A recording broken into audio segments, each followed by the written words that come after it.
गया जी भ्रमण पर काशी के बाबा आध्यात्मिक गुरु मुनि श्री श्री रजनीश महाराज जी आए हुए हैं। उन्होंने पितृपक्ष मेले का व्यवस्था को देखकर बहुत ही खुशी जाहिर की। इस मौके पर उन्होंने कहा कि अभी तक अपने जीवन काल में इस तरह का व्यवस्था नहीं देखा था। साथ ही साथ गया के जिलाधिकारी डॉक्टर त्यागराजन को अच्छा प्रशासक बताते हुए उन्होंने कहा कि त्यागराजन सचमुच त्याग की मूर्ति है, जिन्होंने विश्व स्तरीय मेला को बहुत ही व्यवस्थित तरीके से सजाया है। साथ ही खास बातचीत की है हमारे संवाददाता चंदन भारती ने। मेरा नाम चंदन भारती है और आप देख रहे हैं बिहार टुडे डिजिटल न्यूज। आपको हमने दिखाया पितृपक्ष मेले के दौरान हर लोग से मुलाकात करवाया, किस तरह व्यवस्था है, पिंडदानी कैसे आ रहे हैं, कहां कहां समस्या है। लेकिन इसी सभी के बीच में एक ऐसे भी महंत हमारे बीच आए हुए हैं, संत आए हुए हैं जो कि काशी से अभी चलकर आए हैं गया में। मुझे आज सौभाग्य हुआ कि उनसे मुलाकात करें और खासकर पितृपक्ष मेले के दौरान ये आए हुए हैं तो पिंडदान और मोक्ष की भूमि की क्या भूमिका होती है, इनसे बेहतर कोई नहीं बता सकता है, क्योंकि ये संत हैं और सनातन धर्मावलंबी के हमेशा से चिंतक रहे हैं और खासकर इनका गया से बहुत गहरा लगाव रहा है। तो मैं सोचा कि इनसे मैं बात कर लूं। मुनि श्री महाराज रजनीश जी महाराज यहाँ पर आए हुए हैं, तो मैं उनसे जानना चाहूंगा कि किस तरह से यहाँ पर व्यवस्था है। सर, श्री श्री मुनि जी महाराज से यहाँ पर रजनीश महाराज जी, किस तरह का व्यवस्था आपको लगा? गया जी में आप आए हुए हैं, सबसे पहले तो आपका गया जी में स्वागत है और आपको गया से बहुत अच्छा लगाव है, तो मैं जानना चाहूंगा कि इस बार की जो व्यवस्था है कैसी है।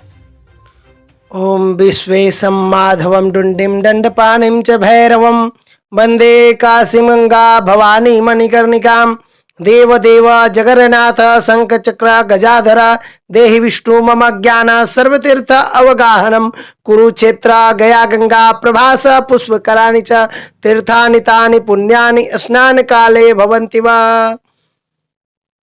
परमानंद, हम जब इस बार गया जी आए तो हमारे लिए विलक्षण आनंद की अनुभूतिदायक क्षण था जब हमने फाल्गुनी नदी के इस छोर से उस छोर तक जल का प्रवाह को देखा।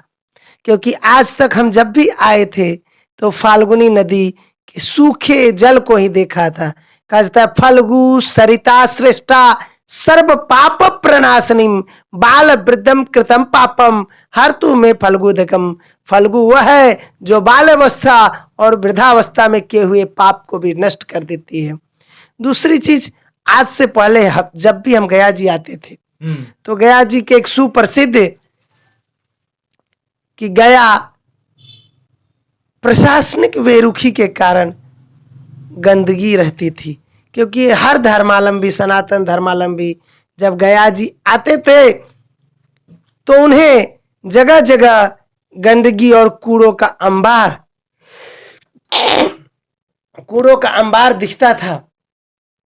इस बार जब हम आए तो गया का रंग और रूप दोनों बदला हुआ था। हम महाकुंभ में भी हमारा अलग स्थान है और माघ मेले में भी हमारा कैंप लगता है प्रयागराज में।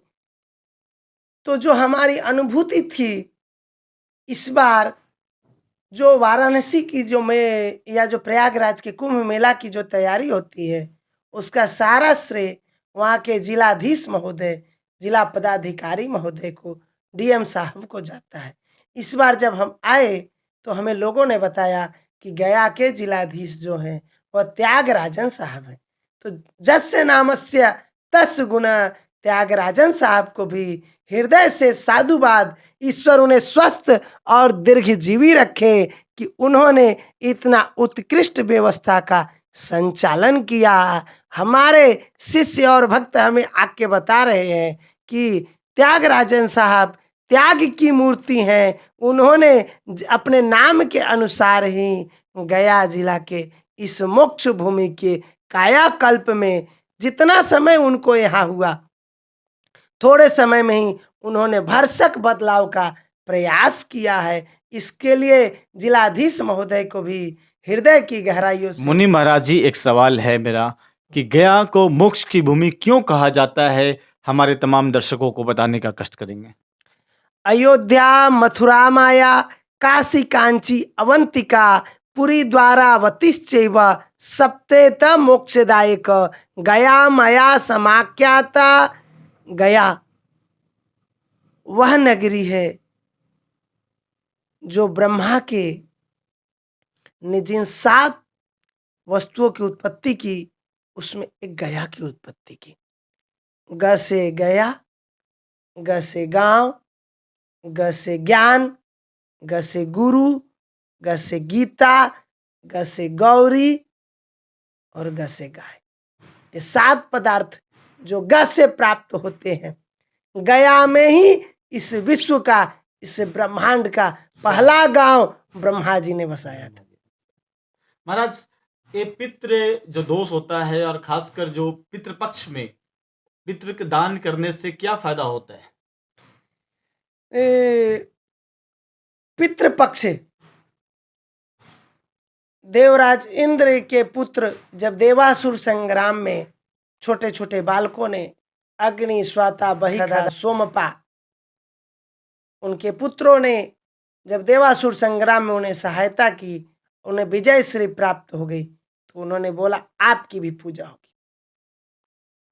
तो बोले पिताश्री, जब तक कि हम इस धरती पर जिए तब तक हम पुत्र बन के जीते, और जब हमारे यहाँ प्राण छूट जाता है तो हम पितृ बन जाते हैं।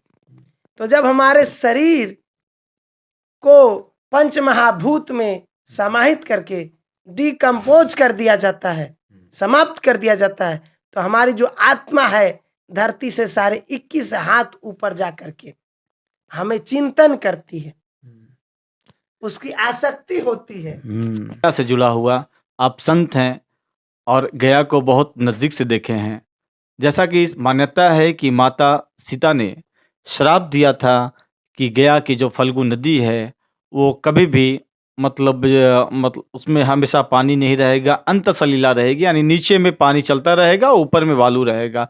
तो इसको लेकर आपको क्या लगता है? जैसा कि कुछ मीडिया के अखबारों में और आजकल खबरें आ रही हैं कि बिहार के मुख्यमंत्री नीतीश कुमार ने श्राप को मुक्त कर दिया। उन्होंने कहा कि अब इस पर रबर डैम बनाकर पानी को रोक दिया जाएगा। तो क्या लगता है आपको, क्या एहसास होता है कि आने वाला दिन में पानी परस्पर इसी तरीके का रहेगा या फिर पानी खत्म भी होगा? देखिए, माता सीता का जो बढ़ता है श्राप है अंतः सलीला फल्गु, तो फल्गु आज भी अंतः सलीला ही है। फल्गु आज भी जमीन के अंदर ही बह रही है। जो फल्गु के ऊपर जो जल अभी है वह बरसात का जल है, वह निरंजना नदी और महानदी का जल है, वह फल्गु का जल नहीं है। फल्गु का जल आज भी भूमि के अंदर ही चलायमान है। विज्ञान के प्रयोग से और विज्ञान की सहायता से जो डैम का निर्माण किया गया है, यह फाल्गुनी नदी को एक सरोवर के रूप में परिणत कर रहा है। यह एक तालाब बन के रह जाएगा। ये थे हमारे साथ बात करने के लिए मुनि श्री रजनीश जी महाराज, और इन्होंने बहुत ही बेहतरीन तरीके से हर चीज़ को बताया, एक एक बात को पूरा क्लियर किया गया के बारे में। ये गया में परस्पर रहते नहीं है, लेकिन बाहर इनका हर जगह, चाहे आपका काशी हो, मथुरा हो या आपका कुंभ हो, ये हर जगह जाते रहते हैं। लेकिन गया से भी इनका काफ़ी गहरा लगाव है। यहाँ तक इन्होंने बहुत सारी ऐसी चीज़ को बताई जो कि गया के लोग को भी मालूम नहीं होगा। और साफ अंत में जो मीडिया में जो खबरें आती रहती है